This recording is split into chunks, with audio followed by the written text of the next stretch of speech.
Hannon is an amazing tool that we pianists can use to warm up for the day. So in this video, we'll learn how to do that. Hey class, today we'll be learning how to utilize the Hannon book for warming up. So if you're my student, then you will be basically raised on the Hannon book. If you see right here, I've had this edition for since I started playing the piano actually, and it is a wonderful book that gives you 60 exercises that you can use to warm up. So this book includes both like scales, arpeggios, octave works, trills, everything that you need to become a more skilled pianist. So today we'll look into how you would properly warm up with this book. So first, I would like to basically start very simple. We're going to split this book into two parts. There's the scales and there's the finger exercises. So first we're going to start with the finger exercises. How I would like to do it is I'd like to take this book. It's usually at the front part of the book. It is exercises 1 to 38. And you would go through all of these exercises. They help with finger dexterity, make you do certain patterns with the fingers going up and down 2 octaves. And you repeat this certain phrase, and you basically do 1 a week. So first you'll start maybe with the exercise number 1, very simple, right? And then you'll go play these exercises going up to exercise number 38. And once you're done, you reset. But what happens when you reset? You want to, if you're okay with doing this, you can just do the same thing over and over again. But if you want to spice things up, you can change the scale that you are doing this exercise in to make things more difficult. So all these exercises are given to you in C major, but you can start on a different note and change the key signature just you're by yourself to make it be played as a different scale. So here's, like, let's just say we want to play exercise 1 on the D major scale. So if this is exercise 1 on C major scale, right, we can start on D and make it a D major scale.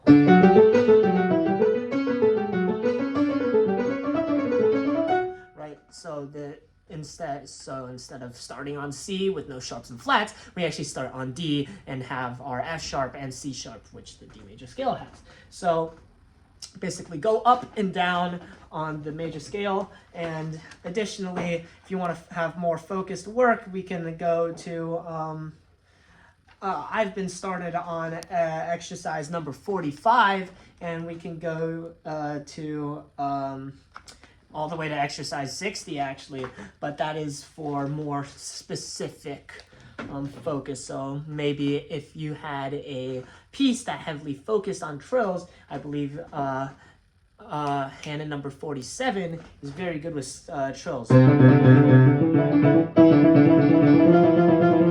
Right, so if you depending on what you do, you can pick any of those later on exercises. But in between that, you have exercise number 39, 40, and 41, 42, 43, 44. So what that is the scales.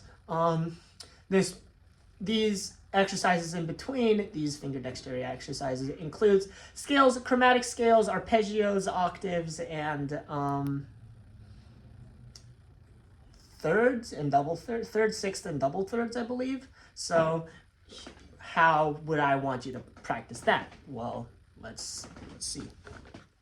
So exercise number 39 itself is all of the major and minor scales. So exercise 39, C major, D, C, D, E, F, G, A, B major, C sharp, blah, blah, blah, and so on. All of these major and minor scales is all comprised in measure 39.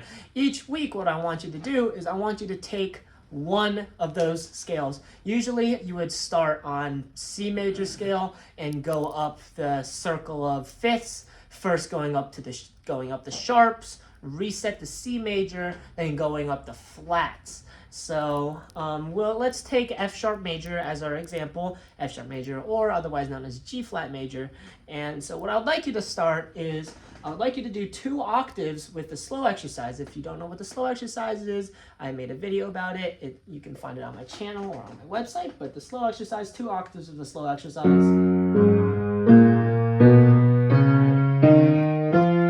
After that, just 2 octaves, normal 8th notes playing. Then after you do that, 3 octaves with triplet 8th notes. Right? And then after that, you'll just do 16th notes, 4 octaves. So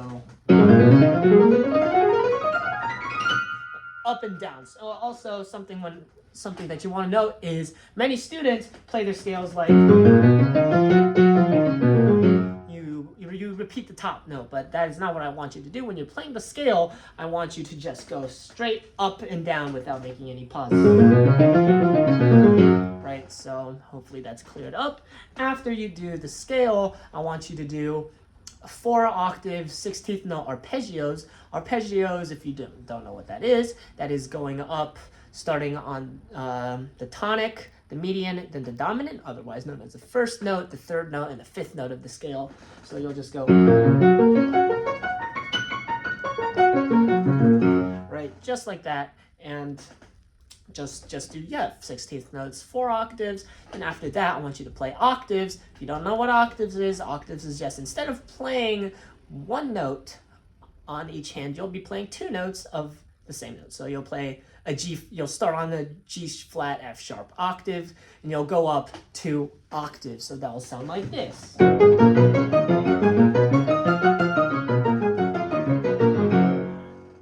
there you got it. And after that, I know this is a lot. I will have you do 4 octave 16th notes of thirds. So what thirds are is that you'll be starting with your left hand on the tonic, otherwise known as the first note of the scale, and your right hand on the median, otherwise known as the third note of the scale. And you'll go up 4 octaves and go back down 4 octaves. Remember, since you're starting on the median with your right hand, you want to also start on whatever finger that you'll play that median on. So for me, starting on the median is I'll be playing a 4th finger on my right hand and a 4th finger on my left hand.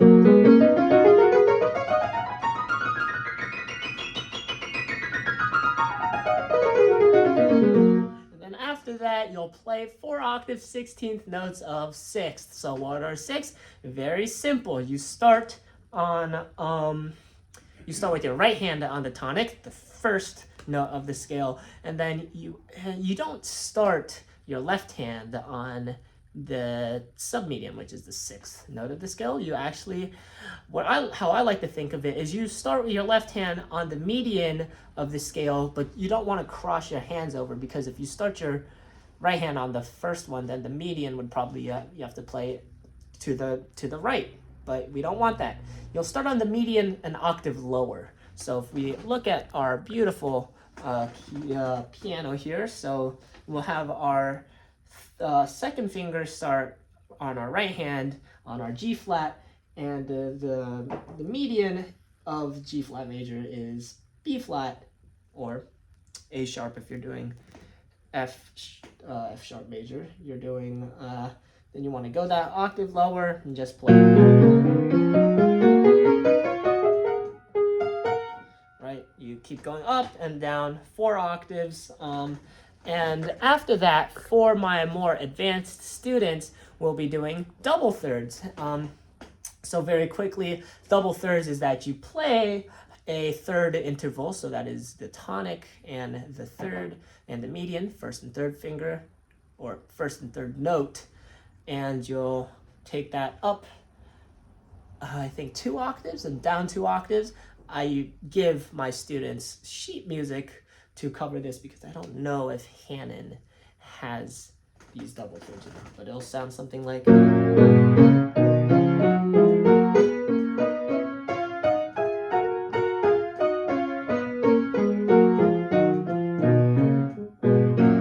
Right, so yeah. So thank thank you for watching. I hope you found this video helpful and you'll be able to, better understand the Hannon book with this. So in our next lesson, we will be tackling how to handle harder parts of a piece that you'll be studying, as well as how to memorize. So again, hope you enjoyed. Thank you very much and have fun practicing.